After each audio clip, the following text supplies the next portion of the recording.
العالمین الصلاۃ والسلام علی سید الانبیاء والمرسلین اما بعد اعوذ باللہ من الشیطان الرجیم بسم اللہ الرحمن الرحیم ان اللہ وملائکتہ یصلون علی النبی یا ایھا الذین آمنوا صلوا علیہ وسلموا تسلیما اور یہ صلاۃ والسلام علیک یا سیدی یا رسول اللہ وعلی آلک واصحابک یا حبیب اللہ الصلاۃ والسلام علیک یا سیدی یا رسول اللہ وعلی آلک واصحابک یا نور اللہ الصلاۃ والسلام علیک یا سیدی یا رسول اللہ وعلی آلک واصحابک یا رحمت للعالمین۔ اللہ تعالیٰ کی حمد و ثنا کے بعد تمام درود حضور نبی کریم صلی اللہ علیہ وآلہ وسلم کی بارگاہ میں، جو ہمارے آقا ہیں، ہمارے مولا ہیں، جو صدیق کے بھی مولا ہیں، عمر کے بھی مولا ہیں، علی کے بھی مولا ہیں، عثمان ابن عفان کے بھی مولا ہیں، جو بلال کے بھی مولا ہیں، ان پر کروڑوں درود اور سلام۔ محترم سامعین، میں اپنی بات کا آغاز ایک واقعے سے شروع کرنا چاہتا ہوں کہ حضرت موسیٰ علیہ السلام کے دور میں ایک عورت آئی اور اس نے آ کر کہا کہ اے موسیٰ، مجھ سے گناہ سرزد ہو گیا ہے، اے موسیٰ مجھ سے گناہ سرزد ہو گیا ہے۔ موسیٰ علیہ السلام نے فرمایا اے عورت کیا کیا ہے تو نے؟ اس عورت نے بولا کہ یا موسیٰ میں نے زنا کیا ہے اور زنا کے بعد جو بچہ پیدا ہوا اس کو بھی قتل کیا ہے۔ اس عورت نے کہا میں نے زنا کیا اور زنا کے بعد جو بچہ پیدا ہوا اس کو میں نے گلا گھونٹ کر مار دیا، اس کو گلا گھونٹ کر مار دیا۔ حضرت موسیٰ علیہ السلام فرمانے لگے کہ اے عورت چلی جا یہاں سے، دور ہو جا، کہیں تیری نحوست کی وجہ سے آسمان سے آگ نہ برسے اور ہم تباہ ہو جائیں، اس لیے تم چلی جا یہاں سے، دور ہو جا۔ وہ عورت چلی گئی۔ جبرائیل امین علیہ السلام تشریف لائے، آ کر موسیٰ سے اپنے رب کا پیغام دینے لگے کہ اے موسیٰ تو نے جس عورت کو دھتکارا ہے، ابھی جس عورت کو تو نے ابھی یہاں سے دفع ہونے کا کہا ہے، کیا تجھے نہیں پتا کہ اس عورت سے بھی بڑا کوئی ظالم ہو سکتا ہے، اس عورت سے بھی بڑا کوئی گنہگار ہو سکتا ہے؟ موسیٰ علیہ السلام فرمانے لگے جبرائیل امین بتاؤ کون ہے وہ گنہگار جو اس عورت سے بھی زیادہ گنہگار ہوگا کہ جس نے زنا بھی کیا، پھر زنا کے بعد جو بچہ پیدا ہوا اس کا بھی گلا گھونٹ کر مار دیا، اس عورت سے بھی بڑا کوئی گنہگار ہو سکتا ہے؟ تو جبرائیل امین علیہ السلام اللہ کا پیغام دینے لگے کہ اے موسیٰ اس عورت سے بھی بڑا گنہگار وہ ہے جو نماز کو قضا کرے، جو نماز نہ پڑھے۔ دیکھیں ہم اگر کسی کی جیب نہیں کاٹتے کہ یار یہ چوری ہے، ہم کسی کے گھر ڈاکہ نہیں مارتے کہ یہ ڈاکہ ہے، ہم الحمدللہ زنا نہیں کرتے کہ یہ زنا ہے، زنا بہت بڑا گناہ ہے، وہ فلاں شخص زانی ہے بھائی وہ تو بہت گنہگار ہے، اور بھائی میں اپنے گریبان میں تو جا کر دیکھوں کیا میں نے ظہر کی نماز پڑھی، کیا میں نے عصر کی نماز پڑھی، کیا میں نے فجر کی نماز پڑھی؟ میں اس پر تو کہہ رہا ہوں تو زنا ہے، تو زانی ہے، تو شرابی ہے۔ کیا میں نے عصر کی، فجر کی، ظہر کی اور عشاء کی نماز پڑھی جس کو میں کہہ رہا ہوں کہ تو جو ہے وہ زانی ہے، شرابی ہے اور تو قاتل ہے؟ دیکھیں حضرت موسیٰ علیہ السلام کی اس روایت سے پتہ چلتا ہے کہ زنا کرنا اور قتل کرنا بھی اتنا بڑا گناہ نہیں جتنا بڑا گناہ ہے اللہ کی نماز کو قضا کر دینا، اتنا بڑا گناہ ہے۔ اسی طرح امام راضی علیہ رحمہ نے یہ حدیث روایت کی ہے کہ حضور نبی کریم صلی اللہ علیہ وسلم کے دور میں بھی اسی طرح ایک عورت آئی تھی۔ اس عورت نے کہا کہ یا رسول اللہ میں نے زنا کر لیا ہے اور پھر جو بچہ پیدا ہوا اس کو میں نے قتل کر دیا ہے۔ حضور پرنور رحمت عالم صلی اللہ علیہ وسلم نے فرمایا اے عورت کیا کیا تم نے؟ وہ عورت کہنے لگی آقا میرا خاوند گھر سے باہر تھا تو میں نے غلطی کر دی، زنا کر دیا، پھر جو بچہ پیدا ہوا اس کو میں نے جو ہے وہ قتل کر دیا۔ تو آقا علیہ السلام نے فرمایا اے عورت جا تجھے رجم کی سزا ہے اور تم نے قتل کیا ہے لہذا قتل کے بدلے قتل ہوگا۔ اس عورت کو رجم کی سزا اور قتل کر دیا گیا آقا کے حکم پر۔ لیکن آقا فرمانے لگے، یہ ہمارے لیے سمجھنے کی بات ہے، آقا فرمانے لگے اے عورت جب تو پریشان حال یوں گھبرائی ہوئی آئی تھی، بال تیرے اڑے ہوئے تھے، میں تو یہ سمجھا کہ کہیں تیری اثر کی نماز فوت ہو گئی ہے، تو نے تو قتل اور جو ہے وہ زنا کیا ہے، میں تو یہ سمجھا کہ تیری تو اثر کی نماز قضا ہو گئی ہے۔ تیری پریشانی کا عالم دیکھ کر میں تو سمجھا کہ شاید تو اثر کی نماز نہیں پڑھ سکی تو اس لیے پریشانی کے عالم میں تو آئی ہے، لیکن پتہ یہ چلا کہ زنا اور قتل بھی اس نے کیا تھا، لیکن آقا کی زبان اقدس سے نکلا کہ میں تو یہ سمجھا کہ تم نے وہ اثر کی نماز نہیں پڑھی۔ یعنی نماز کو قضا کرنا، نماز کو نہ پڑھنا قتل اور زنا سے بھی بڑا گناہ ہے۔ یہ ہمارے سمجھنے کی بات ہے، یہ ہمارے لیے سمجھنے کی بات ہے کہ نماز کو قضا کر دینا قتل اور زنا سے بھی بڑا گناہ ہے، یہ ہمیں سمجھنا چاہیے۔ جیسے کہ آقا علیہ السلام نے اپنی حدیث پاک میں فرما دیا، دیکھیں ایک اور حدیث پاک میں ہے کہ جس کی ایک نماز قضا ہو جائے، جو ایک نماز نہ پڑھ سکے، گویا کہ اس کا پورا گھر بار لٹ جائے، اس کا پورا مال لٹ جائے، اولاد جو ہے وہ تباہ و برباد ہو جائے، اس کا اتنا بڑا نقصان کا ازالہ نہیں ہو سکتا جتنا اسے ایک نماز کے قضا ہونے کا اتنا اس ایک کسی بھی ایک نماز کا قضا ہونے کا جو ہے وہ ازالہ ہے۔ یہاں پر ہم کہتے ہیں جناب یار میں نے فجر کی نماز پڑھی تھی، کام پر گیا، مصروفیت ہوئی، مصروفیت کے بعد جو ہے میں باقی نمازیں نہیں پڑھ سکا، جناب میں تو کام پر تھا، ظہر اور عصر کی نماز تو میں نے دوران جو ہے وہ ملازمت ہی پڑھ دی، لیکن باقی عشاء کی نماز گھر گیا تو تھکاوٹ کے آرے برا حال تھا، میں باقی نماز نہیں پڑھ سکا۔ میں تو یہ کہتا ہوں میں کام پر گیا اور بس ایک ہی نماز ظہر پڑھی، بس باقی میں نمازیں نہیں پڑھ سکا، بہت مصروفیت تھی، کاموں کا بہت رش تھا، بہت آمد و رفت تھی، میں کیا کرتا۔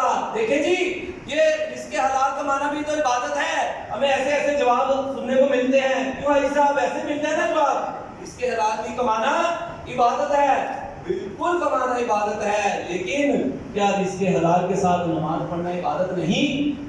اللہ نے قرآن میں فرمایا نہیں کہ وما خلقت الجن والانس الا ليعبدون، ہم نے نہیں پیدا کی ان جنوں سے سوائے اس کے کہ وہ ہماری عبادت کریں، وہ اللہ کی عبادت کریں۔ ہمیں کیا پیدا کیا ہے؟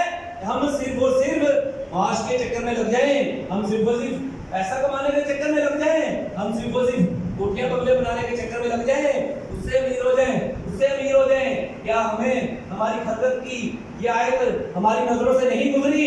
یا کسی مولوی صاحب نے ہمیں نہیں بتایا کہ ہماری خلقت کیوں ہوئی؟ ہم موبائل پکڑتے ہیں، کہتے ہیں یہ موبائل ہے، اس سے ہم اس سے رابطہ کر سکتے ہیں، اس سے رابطہ کر سکتے ہیں، اس سے رابطہ کر سکتے ہیں۔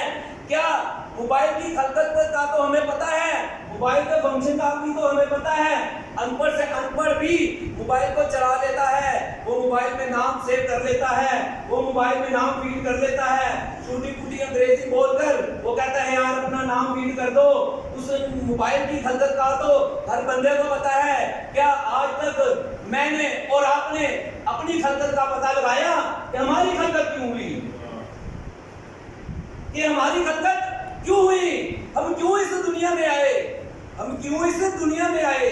یعنی دیکھیں جب عالم ارواح میں تھے ہم، عالم ارواح میں بھی تو تھے ہم، عالم ارواح سے ماں کے پیٹ میں آئے، بتائیں ماں کے پیٹ میں ہم کون سے ماسک پہنتے تھے، کون سے گلوز پہنتے تھے؟ اللہ نے ہمیں ماں کے پیٹ کے اندر کتنی بیماریوں سے اور ہماری ماں کو کتنی بیماریوں سے بچا کر ہمیں دنیا میں بھیجا۔ کیا ہمیں اللہ پر یقین نہیں ہے؟ احتیاطی تدابیر کریں، کورونا کی جو احتیاطی تدابیر ہیں وہ کریں، لیکن اللہ کی خلقت کے اوپر بھی غور کریں کہ ہم اس دنیا میں کیوں آئے، ہم اس دنیا میں کیوں آئے۔ ہم تو سینیٹائزر لگا کر اور گلوز پہن کر اور جو ہے وہ ماسک پہن کر حتیٰ کہ یہاں تک کہ سر سے لے کے پاؤں تک کے سوٹ پہنے جا رہے ہیں. حاجی صاحب آج کل چلو جی وائرس نہ چپٹ جائے. ارے بھائی وائرس جب اللہ نے تجھے لگانا ہوگا جتنے مرضی ماسک پہن لے, جتنے مرضی گلوز پہن لے, جتنے مرضی تو سوٹ پہن لے, تجھے وائرس لگ کے رہے گا جب اللہ کا حکم ہوگا. جب اللہ کا حکم ہوگا وائرس لگ کے ہی رہے گا.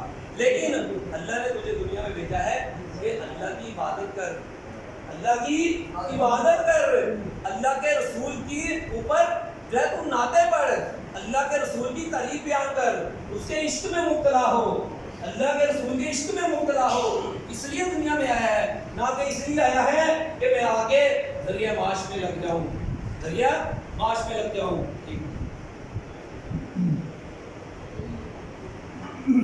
نہ کہ اس لیے آیا ہوں. دیکھیں قیامت والے دن ہم ادھر زندگی گزار کر گئے, قیامت والے دن خدا کا راستہ جب بے نمازی اٹھے گا تو وہ دیکھے گا اپنے ارد گرد فرعون کو دیکھے گا, اپنے ادھر دیکھے گا حامان کو دیکھے گا, اپنے ادھر دیکھے گا ابی بن خلف کو دیکھے گا.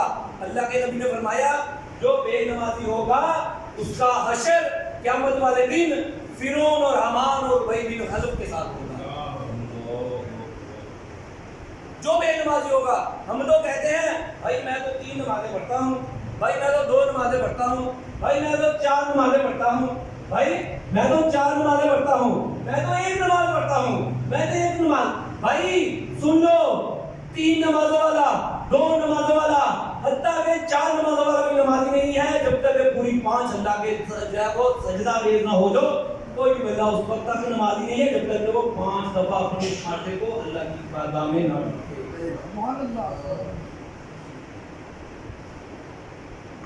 جب تک کہ 5 بار اپنے اس پیشانی کو اللہ کی بارگاہ میں نہ ٹیکے وہ بندہ نمازی نہیں ہے. پھر قیامت والے دن نہ کہنا کہ میں تو 1 نماز پڑھی, جو ہے وہ بڑا صبر آزما تھا, بڑا خوش تھا کہ میں تو 1 نماز کا نمازی تھا, میں تو 4 نمازوں کا نمازی تھا, پھر بھی یہ کیا ہوا کہ میں میرا حشر ہے, میرے ارد گرد فرعون ہے, میرے ارد گرد حامان ہے, میرے ارد گرد جو ہے وہ ابی بن خلف ہے, یہ کیا ہو گیا؟ نہیں, کبھی بھی ایسی کسی بھی غلط فہمی یا کچھ فہمی میں نہ رہنا. پڑھنی ہے پوری 5 نمازیں پڑھو. لیکن وہ صحابہ کرام کے دور میں تو جس کی 1 نماز قضا ہو جاتی تھی وہ تو ایسے دیواروں کے ساتھ, وہ تو ایسے گلیوں میں دیوانوں وار پھرتا تھا کہ واقعی اس کا جو ہے وہ گھر بار لٹ گیا, اس کی جو ہے وہ مال و دولت لٹ گئی اور اس کے گھر بار جو ہے وہ تباہ و برباد ہو گئی. واقعی ایسے ہوتا تھا. اور جب وہ قضا نماز پڑھتا تھا تو یوں اشکوں کی برسات ہوتی تھی, اشکوں کی برسات میں وہ قضا نماز پڑھتا تھا کہ میری یہ نماز کیوں قضا ہوئی, کیوں قضا ہوئی. جیسے کہ حضرت علی کا واقعہ ہے, حضرت علی علیہ السلام جب آقا علیہ السلام حضرت علی کی بارگاہ میں جو ہے وہ سر رکھ کے آرام فرما رہے تھے, عصر کا ٹائم تھا, تو عصر کے ٹائم پہ حضرت علی دیکھ رہے تھے کہ سورج یوں ڈوب رہا ہے, ادھر سے سورج جا رہا ہے, ادھر سے حضرت علی کی عصر کی نماز جا رہی ہے, ادھر سے سورج جا رہا ہے, ادھر سے حضرت علی کی عصر کی نماز جا رہی ہے. لیکن جو جی میں 2 جہانوں کے سردار ہیں, 2 جہانوں کے آقا ہیں, ان کا آرام بھی تو ضروری ہے. ادھر کہتے ہیں کہ آقا نعوذ باللہ, آقا ہمارے جیسے دیکھو کیا تم کسی کی جھولی میں لیٹو تو کوئی بندہ اپنی نماز قضا کرے گا؟ بتاؤ مجھے کوئی نماز, ارے تم تو کسی کے گھر چل جاؤ تو کوئی کہے گا, اگر کوئی نمازی ہوگا تو کہے گا بھائی میں نماز پڑھنے جا رہا ہوں, اور یہ آپ کی نماز پڑھنے چلیے, ٹھیک ہے. اگر اور ادھر ہم کہتے ہیں نعوذ باللہ آقا ہمارے جیسے, دیکھیے حضرت علی نماز کا یہ عالم تھا کہ حضرت علی کے سینے میں کمر میں خنجر کو تیر لگ گیا, تو حضرت علی نے کہا کہ جب میں نماز پڑھوں تو اس حالت میں میری جو ہے وہ کمر سے تیر نکال لینا, تاکہ میں نماز میں ایسا مگن ہوتا ہوں کہ مجھے نہیں پتہ چلتا کہ میں کہاں ہوں. وہ حضرت علی. تو دیکھیں جب آقا علیہ السلام یوں آرام فرما رہے تھے تو سورج غروب ہو رہا تھا. جب سورج غروب ہو رہا تھا تو سورج غروب ہوتے ہی ہو گیا آقا علیہ السلام کے اٹھنے کا سبب دیکھیے کیا ہوا کہ حضرت علی سورج کو دیکھتے جاتے ہیں اور یوں آنسو چھما چھم جو ہے وہ آقا کے سوکھے انور پر پڑ رہے ہیں کہ میری عصر کی نماز ہے وہ جا رہی ہے. تو آقا علیہ السلام حضرت علی کے آنسوؤں سے بیدار ہو گئے اور اٹھ کر فرمایا کہ اے علی کیا ہوا؟ حضرت علی نے فرمایا آقا میری عصر کی نماز نماز قضا ہوگی. تو سنیو, جھوم جاؤ. آقا نے فرمایا اے علی تو یہ بتا قضا پڑھنی ہے کہ ادا پڑھنی ہے, قضا پڑھنی ہے کہ ادا پڑھنی ہے. علی نے کہا آقا ادا پڑھا دیجئے. آقا نے یوں اشارہ فرمایا, سورج یوں آسمان دنیا پر جلوہ افروز دوبارہ ہو گیا اور حضرت علی نے دوبارہ اثر کی نماز ہے وہ پڑھی عطا کی. سبحان اللہ. نعرہ تکبیر, اللہ اکبر, نعرہ رسالت یا رسول اللہ, نعرہ حیدری یا علی, نعرہ غوثیہ یا غوثیہ. تو پتہ یہ چلا کہ نماز ہم نے ہر حال میں پڑھنی ہے. آخری 7-8 منٹ رہ گئے ہیں. میں آج سے ایک اور حدیث جب آپ کے ہوش گزار کرتا چلوں کہ آقا نے فرمایا کہ 3 چیزوں سے پہلے غنیمت جانو. 3 چیزوں سے پہلے غنیمت جانو. پہلی کیا کہ جوانی کو بڑھاپے سے پہلے غنیمت جانو. ہمارے یہ بزرگوں سے پوچھو جوانی کیا تھی, آج ان سے پوچھو. ہم جوان ہیں اللہ کا شکر ہے, لیکن بزرگوں سے پوچھو جوانی کتنی بڑی نعمت ہے, کتنی بڑی نعمت ہے. تو آقا نے فرمایا کہ جوانی کو بڑھاپے سے پہلے غنیمت جانو اور امیری کو غریبی سے پہلے غنیمت جانو. امیری کو غریبی سے پہلے غنیمت جانو. اور تیسرا, جو آج کل ہم سب اس چیز میں مبتلا ہیں اور ہم سب اس چیز کا فائدہ اگر اٹھانا چاہیں تو اٹھا سکتے ہیں کہ فرصت کو مصروفیت سے پہلے غنیمت جانو. آپ تو وہ ہے نا, گھر میں بیٹھے ہوئے ہیں نا, فرصت ہے نا, کیا ہم نے اس کو غنیمت جانا؟ ہم تو ساری رات, میرے دوست مجھے ملا, کہتا یار وہ میرے جاننے والا وہ ساری رات لوڈو کھیلتے رہتے ہیں. اس کے بھائی اس کے بھابیاں ساری رات صبح 7-8 بجے اٹھتے ہیں, وہ سوتے ہیں صبح 7-8 بجے, ساری رات لوڈو کھیلتے رہتے ہیں. کوئی ملا جی ساری رات فلمیں دیکھتے رہتے ہیں. تو ہم نے اس فرصت کو بھی کیا بنا لیا, کھیل تماشا بنا لیا. کہ فرصت میں بھی ہم کہتے ہیں چلو یار لوڈو کھیلیں, چلو یار اپنے وہ بچپن کے دوست کو مل لیں, چلو یار یہ کر لیں, چلو وہ کر لیں. کیا ہم نے کبھی اپنی نمازوں کو درست کیا؟ کیا اس فرصت کے لمحات میں کیا ہم نے اپنے وضو کو درست کیا؟ اپنے وضو کے فرائض کو جانا. وضو کے فرائض کیا ہیں, وضو کی سنتیں کیا ہیں, وضو کے واجبات کیا ہیں, کیا ہم نے یہ جانا؟ 10 سال 16 سال تو کالج یونیورسٹی اور اسکولوں میں گزار دیے. 16 سال جس کا حساب نہ ہم نے قبر میں دینا ہے, نہ ہم نے حشر میں دینا ہے, نہ ہم نے قبر میں دینا ہے, نہ ہم نے حشر میں دینا ہے. بس دنیا کے لیے زندگی گزار رہے ہیں. میرا بچہ اس اسکول میں, میرا بچہ اس اسکول میں. میں بچے سے پوچھو, بچہ جب وہ 25-26 سال کا ہو گیا, بچے سے پوچھو بچے تجھے وضو کے فرائض آتے ہیں, بچے تجھے نماز کی جو ہے وہ سنتیں اور فرائض آتے ہیں؟ تو میرے بھائیوں ان فرصت کے لمحات کو اپنا غنیمت جانے اور ان فرصت کے لمحات میں قرآن سیکھیں, ان فرصت کے لمحات میں نماز سیکھیں, ان فرصت کے لمحات میں وضو سیکھیں. آپ تو کہتے ہو کہ بھائی ہم تو وضو کر کے ہیں. بھائی نہیں, مولوی صاحب سے پوچھیں, امام صاحب سے پوچھیں, عالم سے پوچھیں, کسی عالم سے پوچھیں کہ بھائی وضو کیسے کرتے ہیں, وضو کا کیا طریقہ ہے, صحیح سے مجھے سکھائیے, مجھے بتلائیے. نماز کا کیا طریقہ ہے. ان چیزوں سے نماز ٹوٹ جاتی ہے. ایک بندہ تھا, وہ حدیث پاک ہے, 60 سال نمازیں پڑھتا رہا. حجی صاحب 60 سال نمازیں پڑھتا رہا اور قیامت والے دن اس کی ایک بھی نماز قبول نہ ہوئی. 60 سال نمازیں پڑھتا رہا اور اس کی ایک بھی نماز قبول نہ ہوئی, کیونکہ اس کو پتہ ہی نہیں تھا کہ نماز کیسے کرتے ہیں. اسے پتہ ہی نہیں تھا کہ نماز کن چیزوں سے ٹوٹ جاتی ہے. اسے پتہ ہی نہیں تھا کہ نماز کن چیزوں سے فاسد ہو جاتی ہے. اسے پتہ ہی نہیں تھا کہ نماز کن چیزوں سے دوبارہ پڑھنی پڑتی ہے. اسے پتہ ہی نہیں تھا کہ نماز کے فرائض کیا تھے, نماز کی سنتیں کیا تھی, نماز کی واجبات کیا تھے. اپنے گریبان میں ہم خود جھانک کر دیکھیں, کیا نماز کے جو فرائض ہیں وہ مجھے آتے ہیں. 16 سال ایم اے کر لیا, بی اے کر لیا, میٹرک کر لیا, میٹرک بھی کر لیا, چلو میٹرک کافی زیادہ اوسط ہے ہمارے معاشرے میں. جس کو بھی پوچھو دوسرے تیسرے بندے کو میٹرک اس نے کیا ہی ہوتا ہے. اور بھائی 10 سال 12 سال میٹرک تو کر لیا, 12 سال لگا کے جب قبر میں جائے گا تو قبر میں کیا یہ بولے گا میں نے میٹرک کیا, ایف اے کیا, بی اے کیا, یہ بولے گا؟ نہیں. قبر میں کیا سوال ہوگا؟ ما دینو کا، ما دینو کا، من ربو کا، ما دینو کا. اور تیسرا سوال میرے آقا کا یہ ہوگا ما کنتا تقول فی حقی ھذا الرجل، بتاؤ یہ ہستی کون ہے؟ ہم کیا 12 سال اس ہستی کو، وہ آقا علیہ السلام کو جانتے رہتے ہیں، ان کی سیرت پڑھتے رہتے ہیں؟ بتائیں، پڑھی ہے ہم نے کبھی سیرت آقا کی؟ کبھی سیرت پڑھی؟ سیرت پڑھی ہو ہم نماز بھی سیکھیں، سیرت پڑھی ہو ہم نمازوں کو قضا نہ کریں، سیرت پڑھی ہو ہم وضو بھی سیکھیں، غسل کے فرائض سیکھیں، غسل سیکھیں. سیرت پڑھی ہو ہم نماز میں خشوع خضوع کے ساتھ ادا کریں. نمازی بھی بن گئے، خشوع خضوع نہیں آ رہا، خشوع خضوع نہیں آ رہا. حضرت علی فرماتے ہیں میں ایک سجدے سے دوسرے سجدے تک تب تک نہیں جاتا جب تک کہ خدا کو نہ دیکھ لوں. ایک سجدے سے دوسرے سجدے تک میں تب تک نہیں جاتا کہ جب تک کہ میں خدا کو نہ دیکھ لوں. کیا ہم خدا کو دیکھ پاتے ہیں اپنی نمازوں میں؟ اپنی نمازوں میں ہم کیا خدا کو دیکھ پاتے ہیں؟ بتائیے. تو خدا کو دیکھنا تو دور کی بات، ہم تو اپنی دکانوں میں مگن رہتے ہیں، اپنے کاموں میں مگن رہتے ہیں، اپنے معاملات میں، لین دین میں ادھر ہی مگن رہتے ہیں. ابھی نماز کے بعد میں نے کہاں جانا ہے، ابھی نماز کے بعد میں نے یہ جب کرنا ہے، نماز کے بعد میں نے وہ کرنا ہے. بس جیسی نمازیں کرو گے ایسی ہی نماز کل قیامت والے دن تمہارا حشر کرے گی. جس طرح نماز کو اچھے اہتمام کے ساتھ پڑھو گے اتنی نماز یہ ہر منزل میں، قیامت کی ہر منزل میں تمہیں جو ہے وہ ایسے ہر گھڑی میں تمہیں پار لے کر جائے گی انشاءاللہ تعالیٰ. اگر نماز خشوع خضوع کے ساتھ پڑھی. خشوع خضوع پڑھنے کے لیے، خشوع خضوع حاصل کرنے کے لیے میں ایک نسخہ بتا دیتا ہوں کہ نماز کو ترجمے کے ساتھ سیکھے.